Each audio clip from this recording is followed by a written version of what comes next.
Bonjour à tous et bienvenue sur boursicoté.com pour cette nouvelle analyse technique du CAC 40 en clôture avec une séance qui valide le simple rebond technique puisqu'après une ouverture haussière, on est bien resté ici au-delà des 5442 points pour finalement venir en clôture à 5488,32.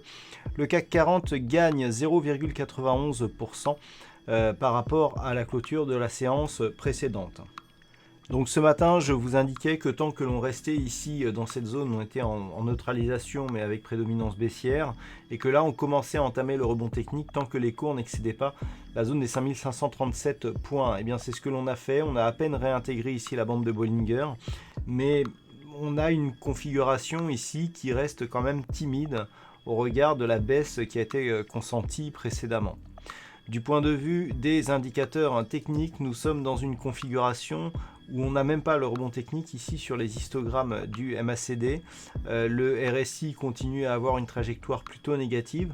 Donc comme on peut le voir, avec en plus des volumes inférieurs à la moyenne, ce qui est assez rare d'un point de vue des rebonds techniques qui pourraient se transformer en retournement, on n'a aucun signal d'un potentiel retournement. C'est-à-dire que là, le fait qu'il y ait manque de conviction ici sur les indicateurs nous indique que potentiellement on est vraiment ici sur un rebond qui reste vraiment purement technique et qui ne nous amène aucun espoir d'avoir un retour ici à un mouvement haussier. Donc dans cette configuration, le mieux que l'on pourrait atteindre ici c'est la zone 5500 voire 5537, et si tel était le cas, on va avoir la moyenne mobile 20 exponentielle ici qui va converger la semaine prochaine vers cette zone horizontale, et donc on est bien sur un retournement ici de tendance avec une impulsion haussière, nouveau point haut significatif et historique, et retournement de tendance donc assez violent avec un faible rebond technique. Donc clairement, il semblerait que d'un point de vue court terme, on soit entré dans une dynamique fortement baissière. Nous sommes vendredi, donc je vous propose une vue des marchés en hebdomadaire avec donc cette configuration qui fleure le retournement. Alors malgré tout, d'un point de vue hebdomadaire, c'est moins noir que ça aurait pu l'être. On voit ici que nous avions donc des bougies assez fortement haussières. Ici, après la phase de baisse, on a eu une montée ici graduelle. On avait dit la semaine dernière que du point de vue de la tendance moyen terme, la loi de dos était cassée. Malgré tout, on était revenu ici s'appuyer sur la zone des 5537. Alors, ce qui est un peu embêtant, c'est qu'on n'a pas eu de contact ici avec la bande de Bollinger supérieure. On revient ici clôturer d'un point de vue hebdo sur la moyenne mobile 20 exponentielle. Donc clairement, on ne peut pas dire qu'on reste en tendance haussière. Ça fait quand même deux phases de hausse, c'est-à-dire celle-ci et celle-ci, qu'il n'y a plus contact avec la bolle supérieure. Au contraire, sur la phase de baisse ici, on est venu chercher cette bolle inférieure. Donc clairement, on est d'un point de vue moyen terme toujours sur un mouvement de neutralisation.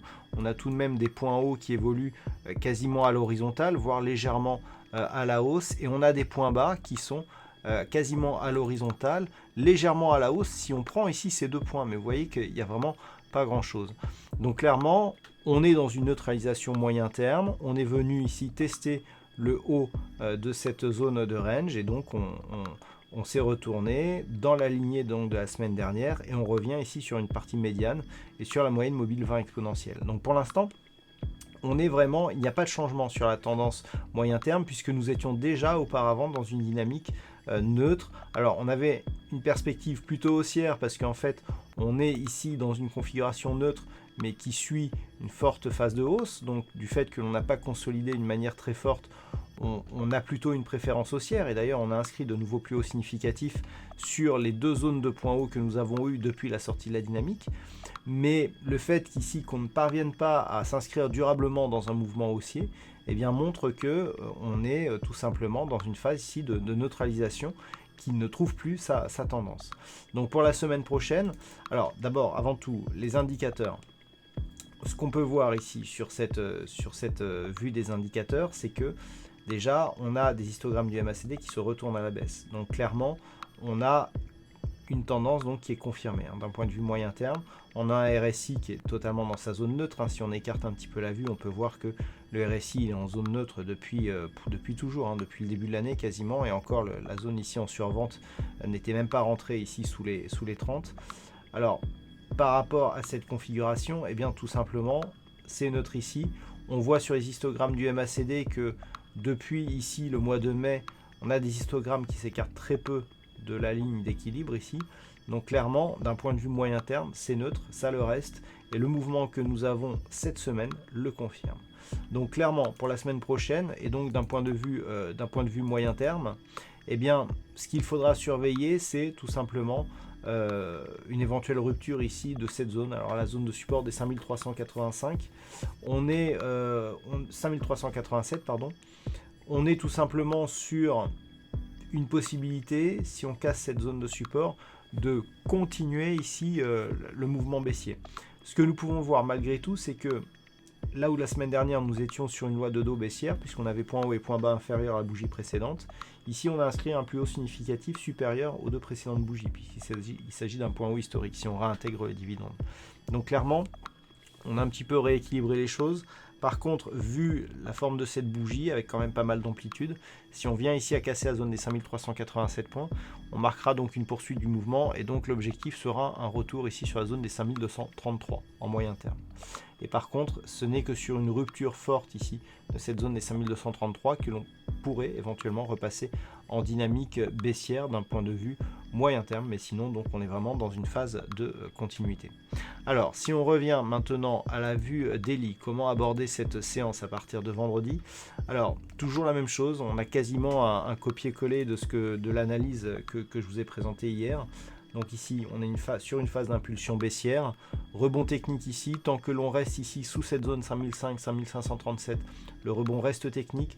On parlera d'une sortie ici de cette dynamique si les cours cassent la zone des 5537 points à la hausse. Si on trace ici le retracement de Fibonacci par rapport à l'intégralité ici de cette dynamique, eh bien, nous pouvons nous rendre compte que le retracement de Fibonacci ici se situe à 5513, le 38,2%.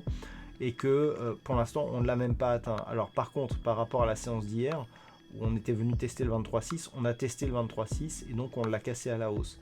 Donc là clairement, 5513.50 fait figure d'objectif par rapport à ce rebond technique.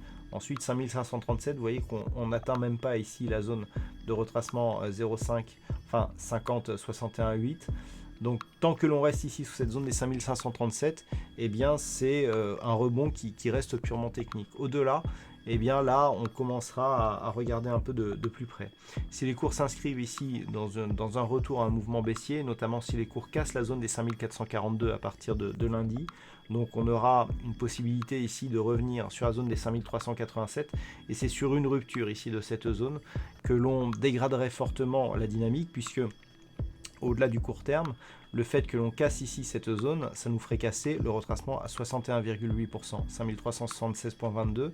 Si on casse cette zone, là clairement les choses changent énormément puisque on a une perspective de retracement total, ce qui veut dire retour ici sur cette zone des 5172,26. Donc vraiment cette zone ici, dans le cas d'un mouvement baissier, et donc ça sera valable toute la semaine prochaine, il faudra énormément la surveiller puisque si elle est cassée, là clairement on dégrade énormément les perspectives court et moyen terme. Voilà donc ce que l'on peut dire sur cette analyse technique du CAC 40 en clôture. D'un point de vue statistique, il n'y a pas assez d'occurrences encore une fois pour dégager une statistique fiable pour cette configuration. Donc cette analyse se termine comme ça, ainsi que cette semaine. Donc je vous souhaite un bon week-end. On se retrouve dès lundi pour d'autres analyses techniques, toujours sur le site boursicoté.com.